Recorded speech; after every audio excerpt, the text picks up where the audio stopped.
नमस्कार फ्रेंड्स।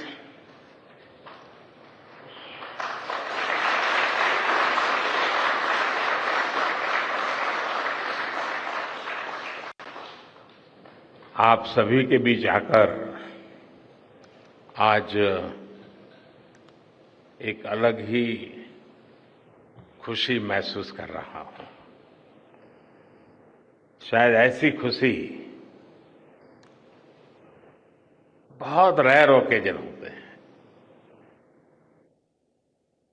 जब तन मन खुशियों से भर गया हो। और व्यक्ति के जीवन में कई बार ऐसी घटनाएं घटती हैं कि वो बेसब्री हावी हो जाती है।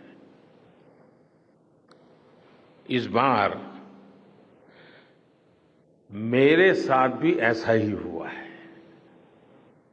इतनी बेसब्री,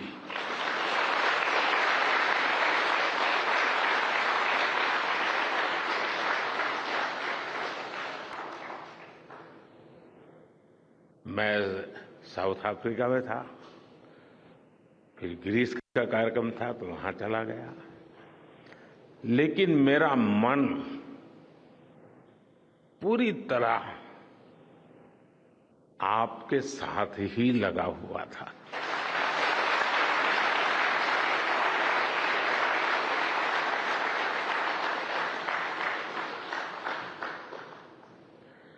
लेकिन कभी कभी लगता है कि मैं आप लोगों के साथ अन्याय कर देता हूं। बेसब्री मेरी और मुसीबत आपकी।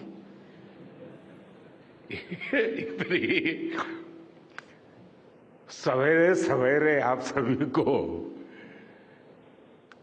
और इतना और टाइम, लेकिन बस मन कर रहा था जाऊं आपको नमन करूं।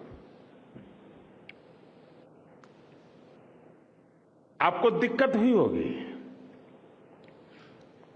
लेकिन मैं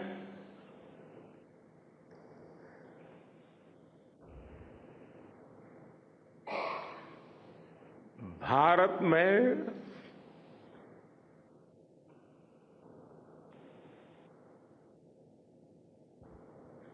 आते ही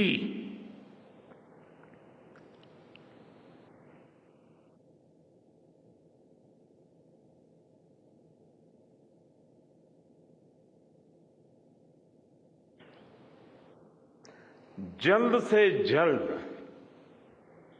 आपके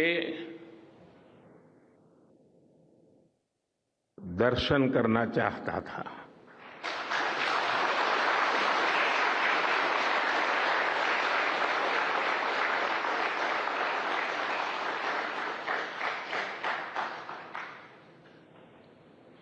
आप सबको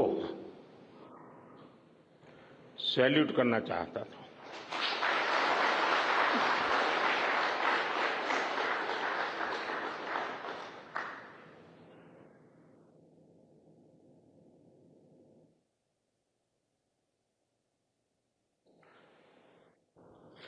सैल्यूट आपके परिश्रम को, सैल्यूट आपके धैर्य को, सैल्यूट आपकी लगन को, सैल्यूट आपकी जीवटता को, सैल्यूट आपके जज्बे को। आप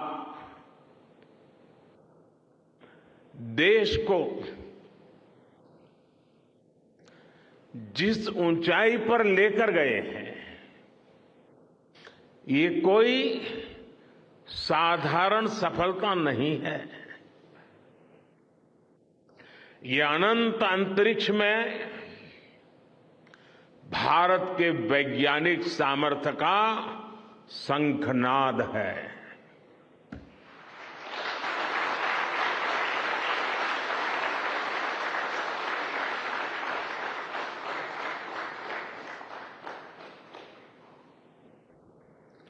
India India is on the moon.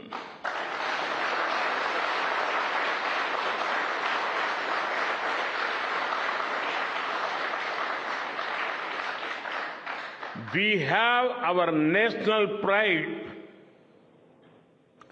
placed on the moon.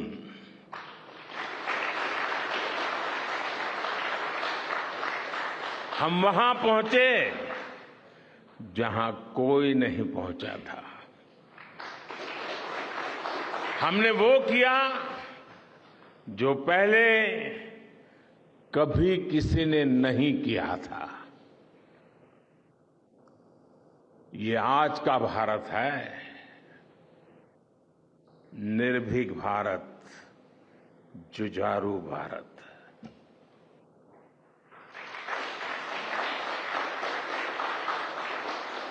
ये वो भारत है जो नया सोचता है, नए तरीके से सोचता है, जो डार्क जोन में जाकर भी दुनिया में रोशनी की किरण फैला देता है।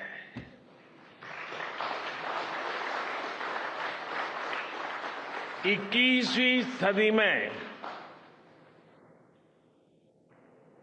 यही भारत दुनिया की बड़ी बड़ी समस्याओं का समाधान करेगा। मेरी आंखों के सामने 23 अगस्त का वो दिन, वो एक एक सेकंड बार बार घूम रहा है।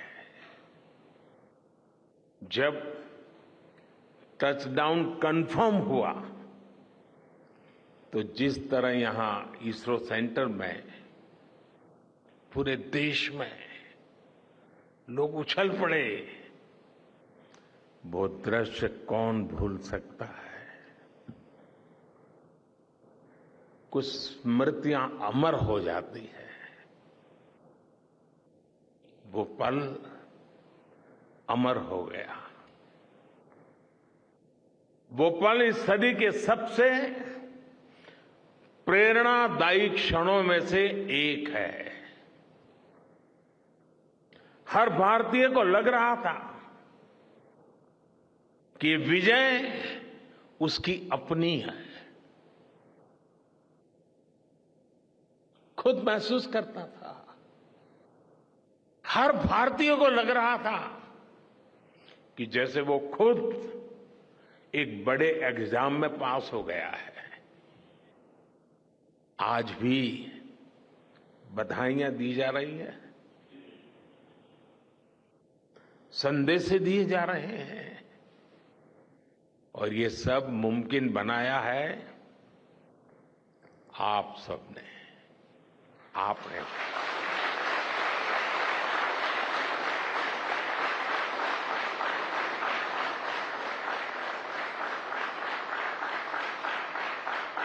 देश के मेरे वैज्ञानिकों ने ये मुमकिन बनाया है। मैं आप सबका जितना गुणगान करूं वो कम है। मैं आपकी जितनी सराहना करूं वो कम है। साथियों, मैंने वो फोटो देखी जिसमें हमारे मून लैंडर ने अंगद की तरह चंद्रमा पर मजबूती से अपना पैर जमाया हुआ है।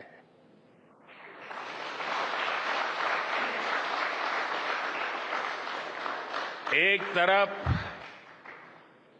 विक्रम का विश्वास है तो दूसरी तरफ प्रज्ञान का पराक्रम है।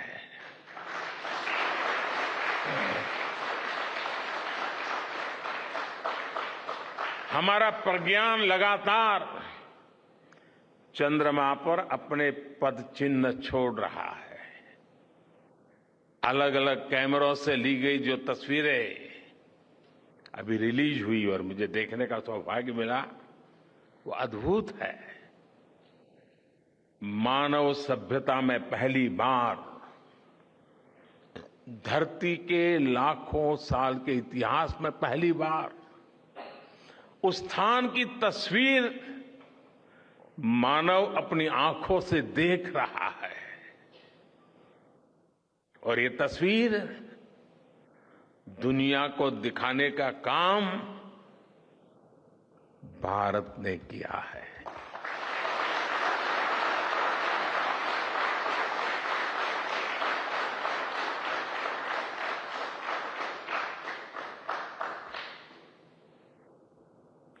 आप सभी वैज्ञानिकों ने किया है।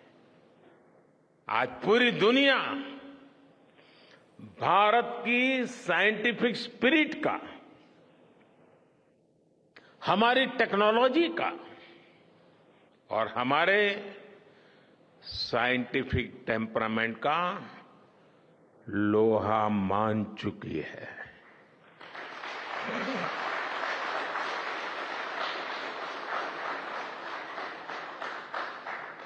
चंद्रयान महाअभियान सिर्फ भारत की नहीं बल्कि पूरी मानवता की सफलता है।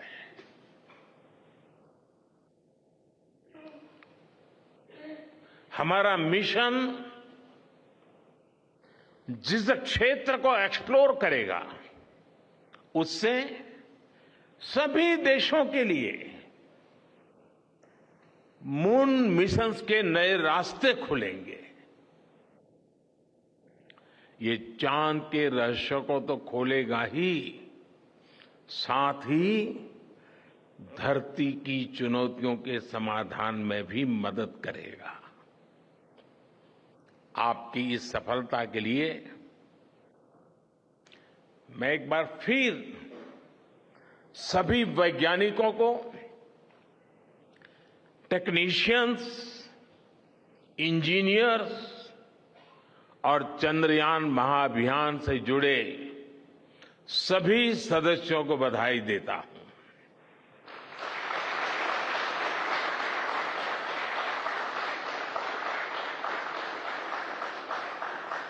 मेरे परिवारजनों, आप जानते हैं कि स्पेस मिशंस के टच डाउन पॉइंट को एक नाम दिए जाने की वैज्ञानिक परंपरा है। चंद्रमा के जिस हिस्से पर हमारा चंद्रयान उतरा है, भारत ने उस स्थान के भी नामकरण का फैसला लिया है।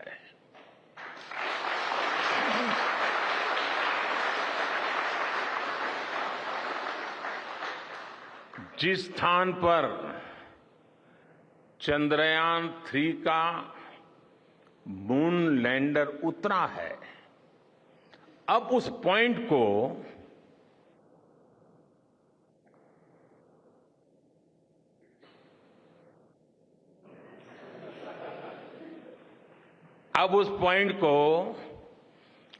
शिव शक्ति के नाम से जाना जाएगा।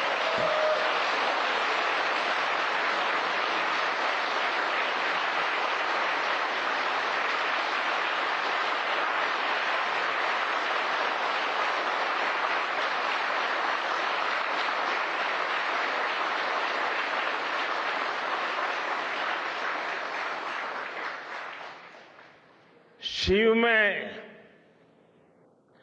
मानवता के कल्याण का संकल्प समाहित है और शक्ति से हमें उन संकल्पों को पूरा करने का सामर्थ्य मिलता है। चंद्रमा का शिव शक्ति पॉइंट हिमालय से कन्याकुमारी से जुड़े होने का बोध कराता है।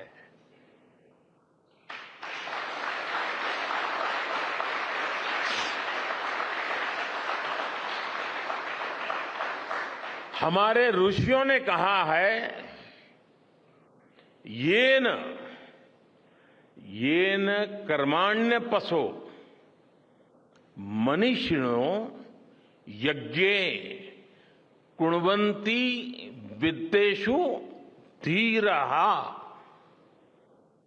यत्पूर्व यक्ष्मन्तः प्रजानां तन्मे मनः शिव संकल्पम अस्तु। अर्थात जिस मन से हम कर्तव्य कर्म करते हैं, विचार और विज्ञान को गति देते हैं और जो सबके भीतर मौजूद है, वो मन शुभ और कल्याणकारी संकल्पों से जुड़े।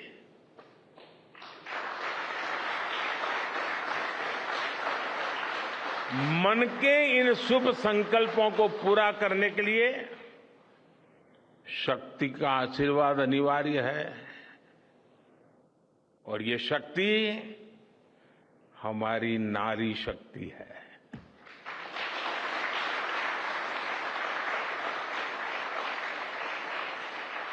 हमारी माताएं बहनें हैं। हमारे यहां कहा गया है, सृष्टि स्थिति विनाशानां शक्ति भूते सनातनी। अर्थात निर्माण से प्रलय तक पूरी सृष्टि का आधार नारी शक्ति ही है।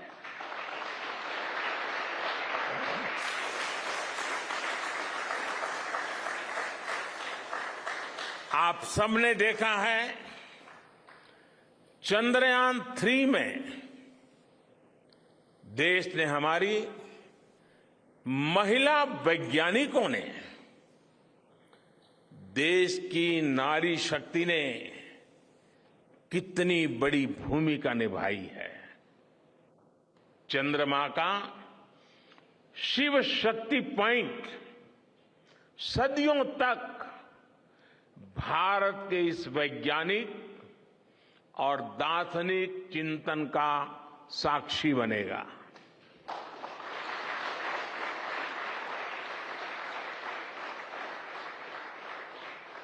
ये शिव शक्ति पॉइंट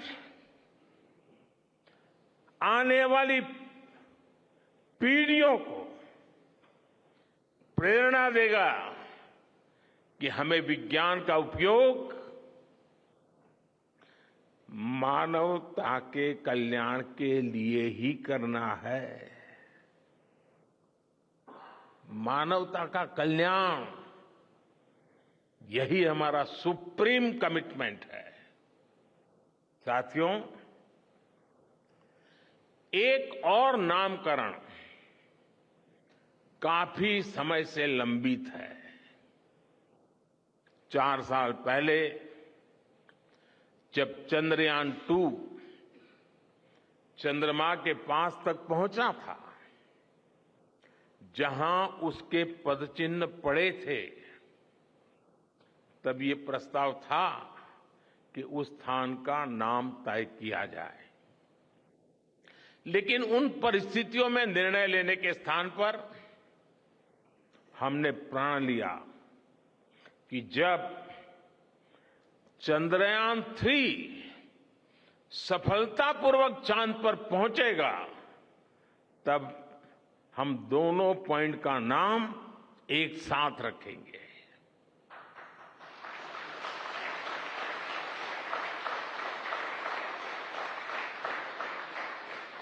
और आज मुझे लगता है कि जब हर घर तिरंगा है, जब हर मन तिरंगा है और चांद पर भी तिरंगा है, तो तिरंगा के सिवाय चंद्रयान 2 से जुड़े उस स्थान को और क्या नाम दिया जा सकता है।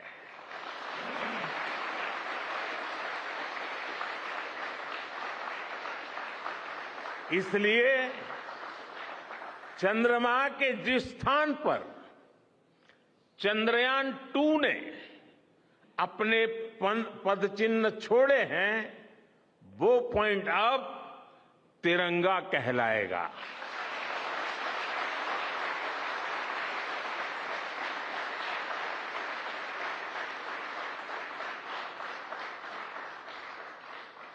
ये तिरंगा पॉइंट भारत के हर प्रयास की प्रेरणा बनेगा। ये तिरंगा पॉइंट हमें सीख देगा कि कोई भी विफलता आखिरी नहीं होती। अगर दृढ़ इच्छा शक्ति हो तो सफलता मिलकर के ही रहती है। यानी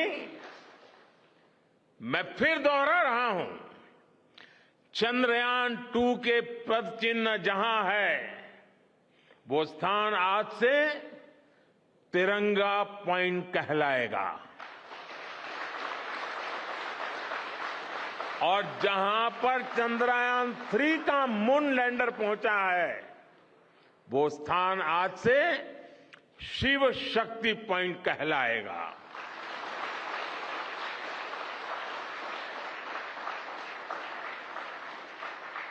साथियों,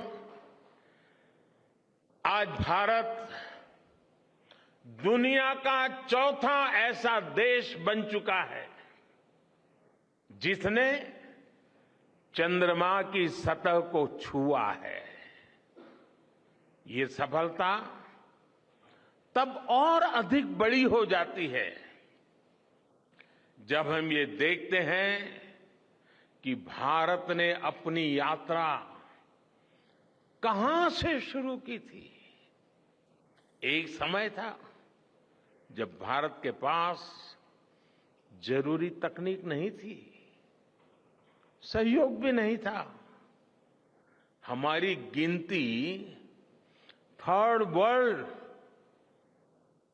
यानी थर्ड रो में खड़े देशों में होती थी। थर्ड वर्ल्ड थर्ड रो में खड़े हुए लोगों में होती थी। वहां से निकलकर आज भारत दुनिया की 5वीं सबसे बड़ी अर्थव्यवस्था बना है।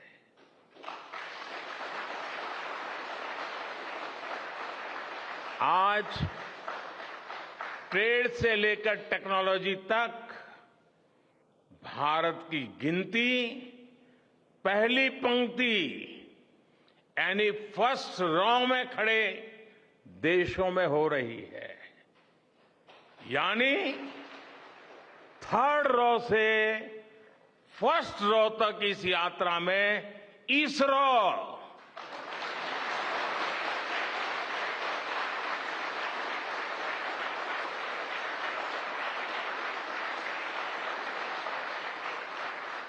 इसरो जैसी संस्थानों की बहुत बड़ी भूमिका रही है। आपने आज मेक इन इंडिया को चांद तक पहुंचा दिया है।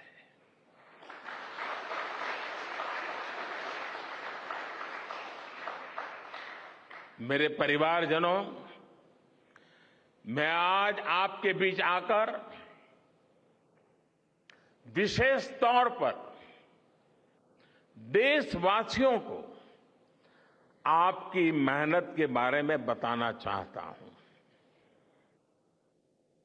जो मैं बातें बता रहा हूं वो आपके लिए नई नहीं है, लेकिन आपने जो किया है, जो साधना की है, वो देशवासियों को भी पता होना चाहिए। भारत के दक्षिण हिस्से से चंद्रमा के दक्षिणी ध्रुव तक चंद्रयान की ये यात्रा आसान नहीं थी।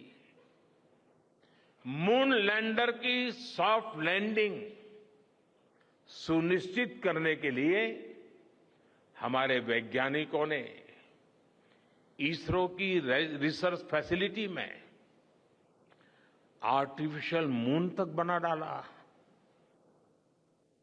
इस आर्टिफिशियल मून पर विक्रम लैंडर को अलग अलग तरीके से सरफेस पर उतारकर उसका टेस्ट किया गया था। अब इतने सारे एग्जाम देकर हमारा मून लैंडर वहां गया है तो उसे सक्सेस मिलनी ही मिलनी थी।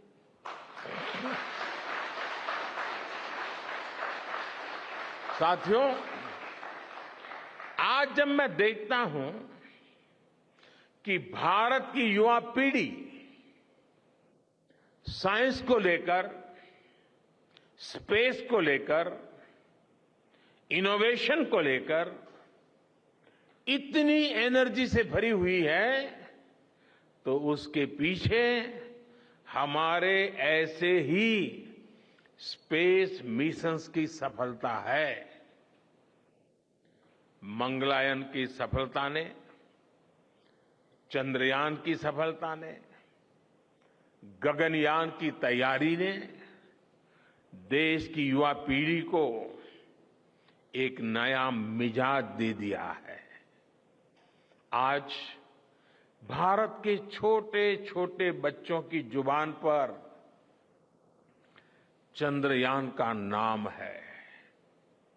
आज भारत का हर बच्चा आप वैज्ञानिकों में अपना भविष्य देख रहा है।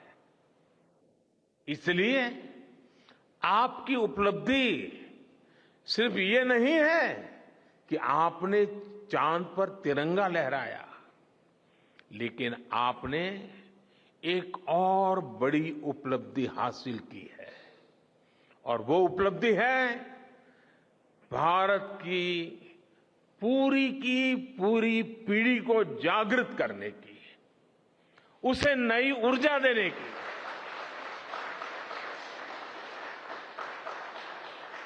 आपने एक पूरी पीढ़ी पर अपनी इस सफलता की गहरी छाप छोड़ी है।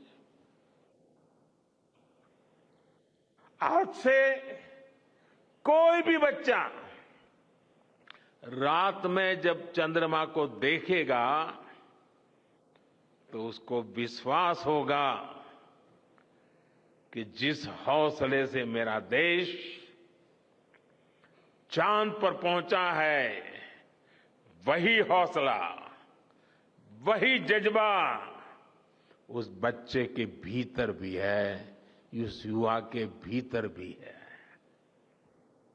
आज आपने भारत के बच्चों में आकांक्षाओं के जो देश के रिसोर्सेज के ऑप्टिमम यूटिलाइजेशन में भी बहुत मदद की है।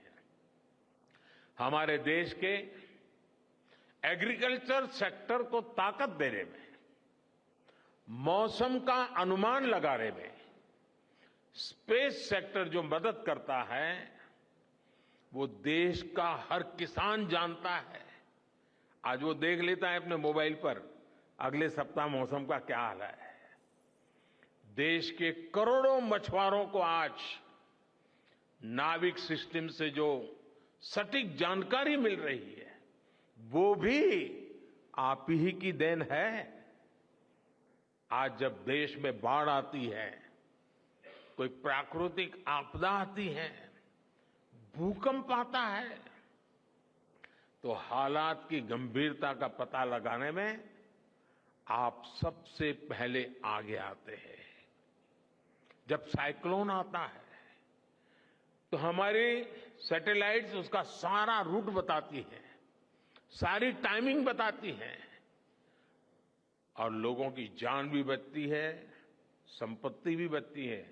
और सिर्फ साइक्लोन के कारण जो संपत्ति बचती है ना, उसका अगर जोड़ लगा दें तो आज स्पेस का जो खर्चा है उससे वो ज्यादा हो जाता था।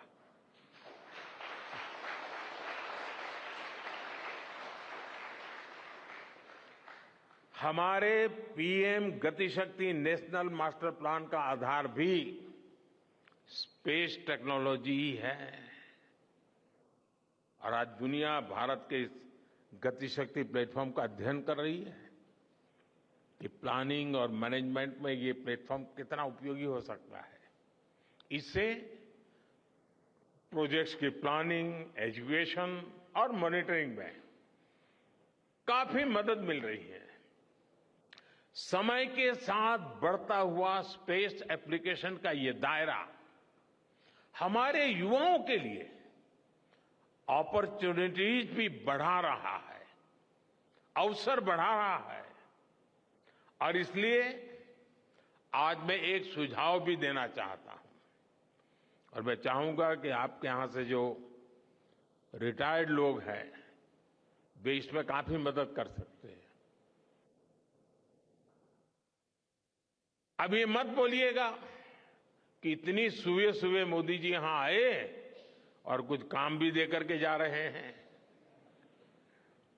साथियों, मैं चाहूंगा कि इसरो केंद्र सरकार के विभिन्न मंत्रालय और राज्य सरकारें मिलकर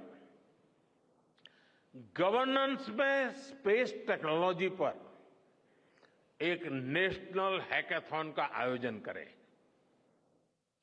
इस हैकाथॉन में ज्यादा से ज्यादा युवा, ज्यादा से ज्यादा यूनिवर्सिटी, ज्यादा से ज्यादा नौजवान वो शामिल हो, जुड़े। मुझे विश्वास है ये नेशनल हैकाथॉन हमारी गवर्नेंस को और प्रभावी बनाएगा, देशवासियों को मॉडर्न सॉल्यूशंस देगा। और साथियों, आपके अलावा मैं अपनी युवा पीढ़ी को एक और टास्क अलग से देना चाहता हूं। और होमवर्क के दिए बिना बच्चों को काम करने का मजा नहीं आता है।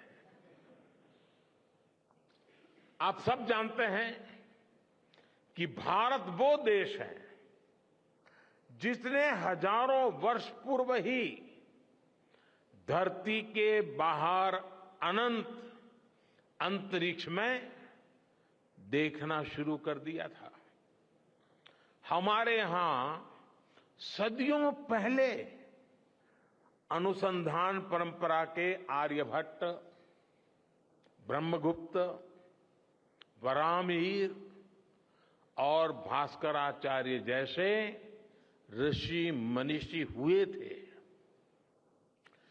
जब धरती के आकार को लेकर भ्रम था, तब आर्यभट्ट ने अपने महान ग्रंथ आर्यभट्टीय में धरती के गोलाकार होने के बारे में विस्तार से लिखा था। उन्होंने एक्सिस पर पृथ्वी की रोटेशन और उसकी परिधि की गणना भी लिख दी थी। इसी तरह सूर्य सिद्धांत जैसे ग्रंथों में भी कहा गया है, सर्वत्रैव महिगोले, सर्वत्रैव महिगोले स्वस्थानम उपरि स्थितम मन्यन्ते खेयतो गोलस तस्य क्व ऊर्ध्वं क्व वादः। अर्थात पृथ्वी पर कुछ लोग अपनी जगह को सबसे ऊपर मानते हैं, लेकिन ये गोलाकार पृथ्वी तो आकाश में स्थित है, उसमें ऊपर और नीचे क्या हो सकता है, ये उस समय लिखा गया था। ये तो मैंने सिर्फ एक श्लोक बताया है। ऐसी अनगिनत रचनाएं हमारे पूर्वजों ने लिखी हुई है। सूर्य, चंद्रमा और पृथ्वी के एक दूसरे के बीच में आने से ग्रहण की जानकारी हमारे कितने ही ग्रंथों में लिखी हुई पाई जाती है। पृथ्वी के अलावा अन्य ग्रहों के आकार की गणनाएं, उनके मूवमेंट से जुड़ी जानकारी भी हमारे प्राचीन ग्रंथों में मिलती है। हमने ग्रहों और उपग्रहों की गति को लेकर इतना सूक्ष्म गणनाएं करने की वो काबिलियत हासिल की थी कि हमारे यहां सैकड़ों वर्ष आगे के पंचांग यानी कैलेंडर्स बनाए जाते थे। इसलिए मैं इससे जुड़ा एक टास्क अपनी नई पीढ़ी को देना चाहता हूं, स्कूल कॉलेज के बच्चों को देना चाहता हूं। मैं चाहता हूं कि भारत के शास्त्रों में जो खगोलीय सूत्र है उन्हें साइंटिफिकली प्रूव करने के लिए नए सिरे से उनके अध्ययन के लिए नई पीढ़ी आगे आए। ये हमारी विरासत के लिए भी जरूरी है और विज्ञान के लिए भी जरूरी है। आज जो स्कूल के, कॉलेज के, यूनिवर्सिटी के स्टूडेंट्स हैं, रिसर्चर्स हैं, उन पर एक तरह से ये दोहरा दायित्व है। भारत के पास विज्ञान के ज्ञान का जो खजाना है वो गुलामी के लंबे कालखंड में दब गया है, छिप गया है। आजादी के इस अमृत काल में हमें इस खजाने को भी खंगालना है, उस पर रिसर्च करनी है और दुनिया को भी बताना है। दूसरा दायित्व ये कि हमारी युवा पीढ़ी को आज के आधुनिक विज्ञान, आधुनिक टेक्नोलॉजी को नए आयाम देने हैं।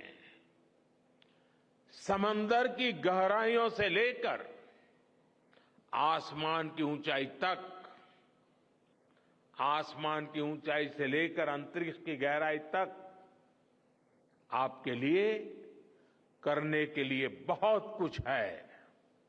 आप डीप अर्थ को भी देखिए और साथ ही डीप सी को भी एक्सप्लोर करिए। आप नेक्स्ट जनरेशन कंप्यूटर बनाइए और साथ ही जेनेटिक इंजीनियरिंग में भी अपना सिक्का जमाइए। भारत में आपके लिए नई संभावनाओं के द्वार लगातार खुल रहे हैं। 21वीं सदी के इस कालखंड में जो देश साइंस और टेक्नोलॉजी में बढ़त बना ले जाएगा, वो देश सबसे आगे बढ़ जाएगा। साथियों, आज बड़े बड़े एक्सपर्ट्स कह रहे हैं कि अगले कुछ वर्षों में भारत की स्पेस इंडस्ट्री $8 बिलियन से बढ़कर $16 बिलियन की हो जाएगी। सरकार भी इस बात की गंभीरता को समझते हुए स्पेस सेक्टर में लगातार रिफॉर्म कर रही है। हमारे युवा भी कमर कसकर तैयार है। आपको जानकर सुखद आश्चर्य होगा कि पिछले 4 साल में स्पेस सेक्टर में काम करने वाले स्टार्टअप की संख्या 4 से बढ़कर करीब करीब 150 हो गई है। हम कल्पना कर सकते हैं कि अनंत आकाश में कितनी अनंत संभावनाएं भारत का इंतजार कर रही हैं। वैसे कुछ दिन बाद 1 सितंबर से माईगॉव हमारे चंद्रयान मिशन को लेकर बहुत बड़ा क्विज कंपटीशन लॉन्च करने वाला है। हमारे देश के स्टूडेंट्स इससे भी शुरुआत कर सकते हैं। मैं देश भर के स्टूडेंट से आग्रह करूंगा कि आप सभी बड़ी संख्या में इससे जुड़े। मेरे परिवारजनों, देश की भावी पीढ़ी को आपका मार्गदर्शन बहुत आवश्यक है। आप जो इतने सारे इंपॉर्टेंट मिशंस पर काम कर रहे हैं, वो आने वाली पीढ़ी ही आगे ले जाने वाली है। आप उन सभी के रोल मॉडल हैं। आपकी रिसर्च और आपकी वर्षों की तपस्या, मेहनत ने साबित किया है कि आप जो ठान लेते हैं वो आप करके दिखाते हैं। देश के लोगों का विश्वास आप पर है और विश्वास कमाना छोटी बात नहीं होती है दोस्तों। आपने अपनी तपस्या से विश्वास कमाया है।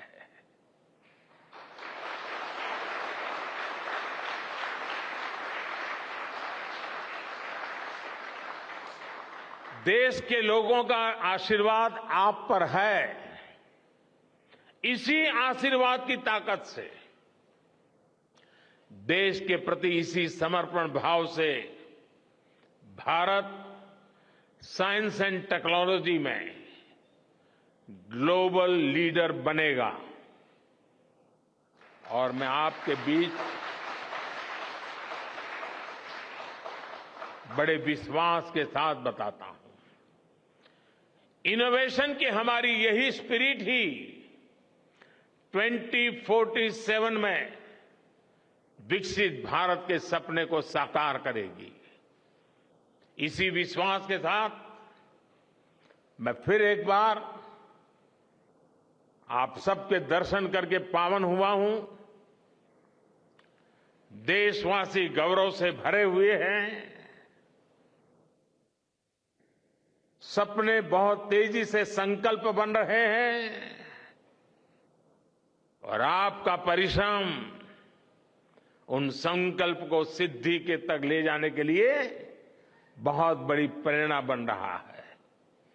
आपको जितनी बधाई दूं कम है, जितना अभिनंदन करूं कम है।